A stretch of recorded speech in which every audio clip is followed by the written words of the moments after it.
15. Vigilar la ira y los resentimientos. La ira ya ha sido mencionada en este folleto, pero algunas amargas experiencias nos han convencido de que es tan importante que merece la atención especial de cualquier persona que desee sobreponerse a un problema de trago. La hostilidad, el resentimiento, la ira, cualquiera que sea la palabra que usted utilice para describir este sentimiento, parece tener una estrecha relación con la intoxicación y probablemente una relación aún más profunda con el alcoholismo. Por ejemplo, algunos científicos preguntaron a un gran número de alcohólicos por qué se emborrachaban, y una de las más importantes respuestas fue para poderle echar la bronca a alguien. En otras palabras, sentían la fuerza y libertad para expresar su ira cuando estaban borrachos, fuerza y libertad de que no podían hacer gala cuando se encontraban sobrios.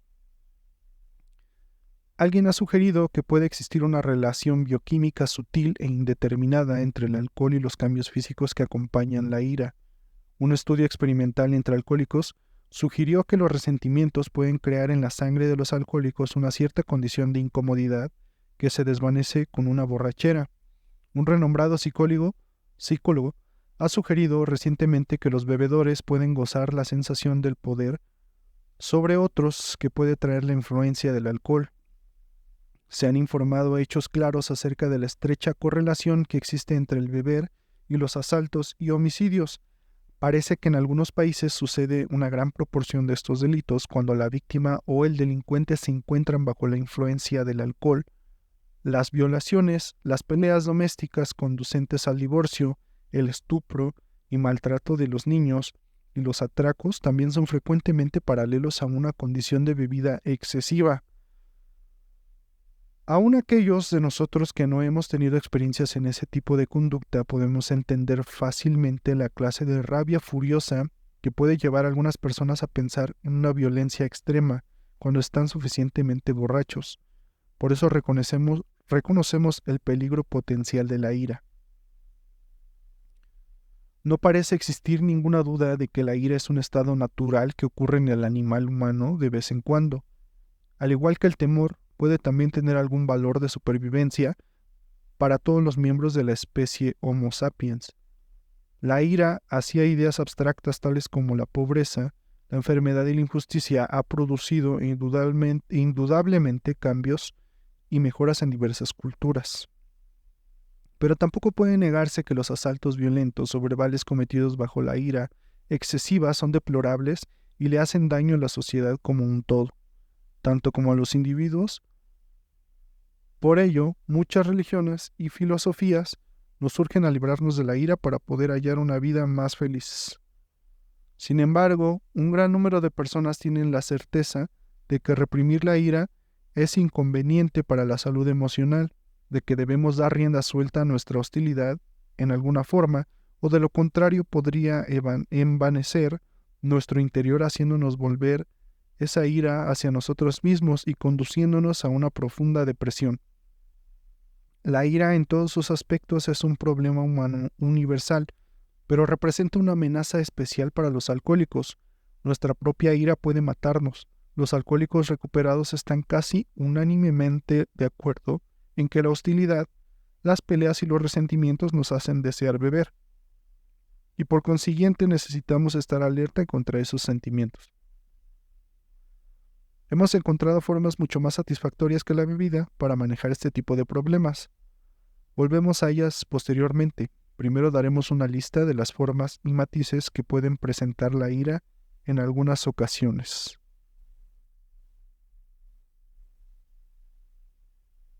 Intolerancia, vanidad, tensión, desconfianza, desprecio, rigidez, sarcasmo, ansiedad, envidia, cinismo, autocompasión, sospechas, odio, descontento, malicia, celos. Algunos miembros de Alcohólicos Anónimos han podido durante su sobriedad seguir la huella de todas esas sensaciones que conducen a la ira subyacente. Durante nuestros días de bebedores, muchos de nosotros dedicábamos muy poco tiempo a pensar en este tipo de cosas. Preferíamos lamentarnos por ellas o reaccionábamos excesivamente, especialmente después de haberlas atenuado con otro trago. Tal vez el miedo también debería estar en esa lista, ya que muchos de nosotros creemos que la ira es frecuentemente una manifestación del temor. No siempre estamos seguros acerca de qué nos produce ese temor. En ocasiones no es más que un miedo vago, generalizado e indefinido, y puede ocasionar una ira igualmente generalizada, que repentinamente acabará enfocándose sobre algo o alguien. Los sentimientos de frustración también pueden dar origen a la ira. Los bebedores problema no gozamos particularmente de un alto nivel de tolerancia cuando nos vemos enfrentados a la frustración, bien sea real o imaginaria. Para nosotros el pasante de esas indigestas emociones era el alcohol. Tal vez el resentimiento justificado sea el de más difícil manejo. Es el resultado final de la ira correcta, largamente acariciada. Cuando le permitimos que continúe, lentamente irá minando nuestras defensas contra el consumo de bebida. Aun en el caso de que realmente hayamos sido tratados injustamente o exageradamente, el resentimiento es un lujo que como alcohólicos no nos podemos permitir. Para nosotros toda situación de ira es autodestructiva, porque nos puede conducir nuevamente a la bebida. En los libros Alcohólicos Anónimos y 12 Pasos y 12 Tradiciones se trata en detalle la forma de manejar estos resentimientos. No podemos pretender ser expertos en la comprensión de la psicología profunda. Por ello, inicialmente tenemos que concentrarnos no tanto en buscar las causas de nuestras sensaciones molestas de ira, como en tratar de gobernar esas sensaciones, ya sea que las creamos justificadas o no. Tratamos de controlar esas sensaciones para que no nos engañen y conduzcan nuevamente a beber. En forma por demás interesante, varios de los métodos que hemos discutido para evitar la bebida han funcionado espléndidamente, para sobreponernos a la molestia interior que sufrimos cuando estamos airados. Cuando empezamos a revolvernos interiormente, por ejemplo, frecuentemente es de mucha ayuda dar algunos bocados de una golosina o tomarnos un vaso de alguna bebida dulce y no intoxicante. También es notablemente efectivo cuando empezamos a sentirnos demasiado molestos por algo, buscar un teléfono y contárselo a nuestro padrino o a alguno de nuestros compañeros. Es muy conveniente detenernos a pensar si no estaremos demasiado cansados. Si es este el caso, hemos visto que después de tomarnos un descanso, la rabia se nos ha disipado. Repetidamente, con el solo hecho de ponernos a considerar el refrán vive y deja vivir, se aplaca nuestro temperamento, o podemos cambiar repentinamente a una actitud que no tenga nada que ver con la fuente de nuestra ira, como escuchar nuestra música favorita o hacer algún ejercicio físico. Para muchos de nosotros el meditar las ideas de la oración de la serenidad desvanece por completo nuestra hostilidad. Generalmente cualquier cosa que nos haya puesto en ese estado nos parece algo que no podemos posiblemente controlar o cambiar. Los nudos de tráfico, la temperatura, las filas larguísimas en el supermercado, etc. Por consiguiente, lo más sensato y maduro que podemos hacer es simplemente aceptarlo, en vez de ponernos a hervir interiormente o disponernos a beber. Naturalmente hay ocasiones en que nos sentimos resentidos por circunstancias de nuestra vida que pueden y debieran ser cambiadas. Tal vez deberíamos renunciar a un trabajo y buscar uno mejor, o divorciarnos, o trasladar nuestra familia a un vecindario diferente. Si es así, una decisión de tal naturaleza necesita ser tomada cuidadosamente, no en forma precipitada o airada. Por eso debemos aplacarnos primero. Después podremos darle una meditación calmada y constructiva para tratar de descubrir si nuestro resentimiento está dirigido hacia algo que podemos cambiar. Para verificar esto, lea nuevamente la sección que trata acerca de la oración de la serenidad en la página 37. Hay ocasiones en que no debemos tratar con un resentimiento antiguo, sino con una rabia repentina y avasalladora. En tal caso, el plan de las 24 horas, que está en la página 21, y lo primero, página 55, han ayudado a muchos de nosotros a sobreponernos a esa rabia, aunque al principio no podíamos ver en qué forma podría eso ayudarnos, hasta cuando realmente lo intentamos, y obtuvimos resultados sorprendentemente buenos. Otro remedio efectivo para la ira es la idea de actuar como si.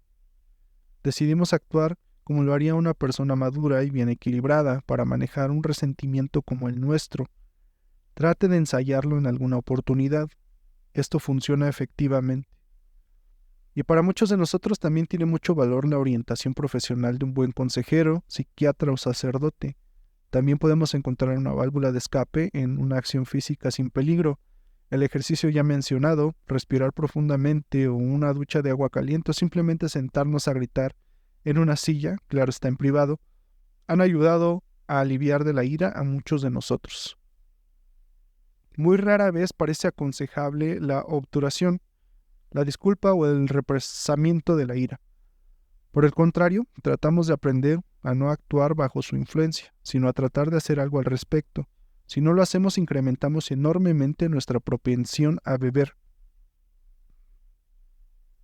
Como personas no académicas que utilizamos únicamente nuestra experiencia, nosotros los alcohólicos recuperados no tenemos un conocimiento derivado de pruebas de laboratorio o teorías científicas acerca de estos asuntos, pero pocas personas que hayan tenido alguna vez una resaca pueden olvidar el estado de irritación absolutamente irracional que nos hace sentir.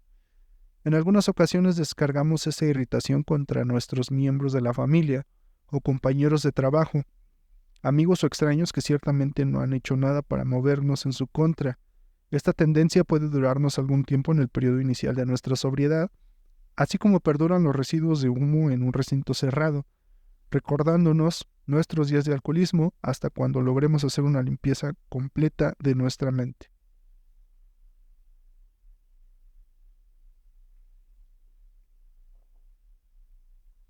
(16) Ser indulgente consigo mismo. Cuando una persona amada o apreciada por nosotros está recuperando de una seria enfermedad, tratamos generalmente de proporcionarle lo que las buenas enfermeras llaman CTA: cuidado, ternura y amor. Nosotros mimamos al niño enfermo, dándole sus comidas favoritas y tratando de divertirlo para ayudarle en su recuperación. La convalecencia de la enfermedad del alcoholismo activo requiere algún tiempo, y cualquier persona que se encuentre en esa situación merece consideración y una buena dosis de CTA. Antiguamente la gente tenía la creencia de que los convalecientes de algunas enfermedades merecían el sufrimiento, puesto que se creía que habían adquirido esa enfermedad en forma deliberada y egoísta. A causa del estigma y el rechazo que todavía tiene el alcoholismo en medio de gentes ignorantes de la naturaleza de la enfermedad, entre las cuales nos incluíamos antes de aprender la verdad, muchos de nosotros no éramos lo suficientemente amables con nosotros mismos cuando teníamos las angustias de la resaca. Sufríamos y pensábamos que estábamos pagando los platos rotos como penalidad necesaria por nuestras malas acciones. Ahora que sabemos que el alcoholismo no es una conducta inmoral, hemos encontrado que es necesario reajustar nuestras actitudes. Hemos aprendido que una de las personas con menor disposición para tratar al alcohólico como enfermo es, aunque nos parezca sorprendente, el propio alcohólico. Nuevamente nuestros antiguos hábitos de pensamiento salen en nuestro perjuicio. Se dice frecuentemente que los bebedores problemas somos perfeccionistas, impacientes con toda clase de defectos, especialmente los propios. Al mismo tiempo que forjamos metas imposibles de alcanzar, luchamos fieramente para alcanzar esos ideales inalcanzables. Entonces, puesto que ningún ser humano puede posiblemente mantener los parámetros tan sumamente altos que nosotros nos fijamos, nos vemos a nosotros mismos inferiores a nuestro destino, tal como debe sentirse cualquier persona cuyos ideales están por fuera de la realidad. Por eso se nos presenta el desánimo y la depresión. Airadamente nos castigamos a nosotros mismos por ser menos que superperfectos. Aquí es precisamente donde podemos expresar a ser buenos, o por lo menos justos, con nosotros mismos. Nunca pediríamos a un niño o a una persona inválida más de lo razonable. Nos parece que no tenemos derecho a esperar tales milagros de nosotros mismos como alcohólicos en recuperación. Impacientes por aliviarnos completamente el martes, si todavía nos encontramos convalecientes el miércoles, empezamos a echarnos la culpa. Es esta buena ocasión para volver atrás mentalmente y mirarnos en forma objetiva y explícita hasta donde nos sea posible. ¿Qué haríamos nosotros si una persona amada o amiga se desanimara por sus escasos progresos en la recuperación y empezara a rehusar la medicina? Es conveniente recordar que el exceso de bebida es altamente perjudicial para el cuerpo y produce deterioros que pueden necesitar varios meses para mejorar. Nadie se convierte en alcohólico en unas pocas semanas, o por lo menos casi nadie. Tampoco podemos esperar recuperarnos en un instante mágico. Cuando se nos presentan los sentimientos de desánimo, es cuando más necesitamos entusiasmarnos. Más de uno de nosotros ha encontrado un buen remedio en que nos tratemos de complacer evocando los progresos alcanzados, naturalmente sin exagerar o ser demasiado egoístas. Hagamos inventario. ¿Nos hemos abstenido de tomar un trago estas 24 horas? Ya eso merece que nos alegremos. ¿Hemos tratado de comer adecuadamente el día de hoy? ¿Hemos tratado de cumplir todas nuestras obligaciones? ¿Hemos hecho lo mejor que podíamos y todo lo que podíamos el día de hoy? Si es así, eso es justo lo que podemos esperar. Es probable que no podamos responder afirmativamente a todas estas preguntas. Tal vez nos hayamos quedado cortos en algo o resbalado en un poco en nuestros pensamientos o acciones, a pesar de nuestra buena voluntad. ¿Y qué? No somos criaturas perfectas. Debiéramos buscar pequeños progresos en vez de lamentarnos por cualquier falta de perfección. ¿Qué podemos hacer ahora para levantarnos el ánimo? Podemos hacer algo distinto a tomar un trago. Todas las secciones de este libro hacen sugerencias en ese sentido. Pero hay algo más, tal vez. ¿Hemos estado gozando de la vida últimamente? ¿O por el contrario, nos hemos mantenido tan preocupados por nuestro mejoramiento, manteniendo nuestra nariz tan sumamente pegada a la trencilla de nuestra recuperación, que hemos dejado de contemplar un atardecer, o la luna nueva, o de deleitarnos con una buena comida, o de tomarnos un merecido descanso, o apreciar un buen chiste, o gozar de algún afecto? Puesto que el cuerpo busca normalizarse a sí mismo, tal vez el suyo agradezca las oportunidades de un necesario descanso. Goce deliciosamente de las siestas perezosas y aprecie el sueño tranquilo de una noche apacible. O tal vez usted tenga una sobreabundancia de energía que puede utilizar con propósitos de diversión y esparcimiento.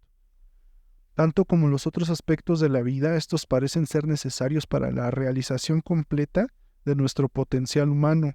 Ahora es la ocasión. Es el único tiempo de que disponemos, y si no somos indulgentes con nosotros mismos en este instante, ciertamente no podemos esperar razonablemente el respeto o la consideración de las otras personas. Hemos visto que podemos gozar en sobriedad cualquier buena ocasión que antes gozábamos bebiendo, pero ahora la gozamos mucho más. Es verdad que hace falta un poco de práctica, pero las recompensas bien merecen la pena del esfuerzo.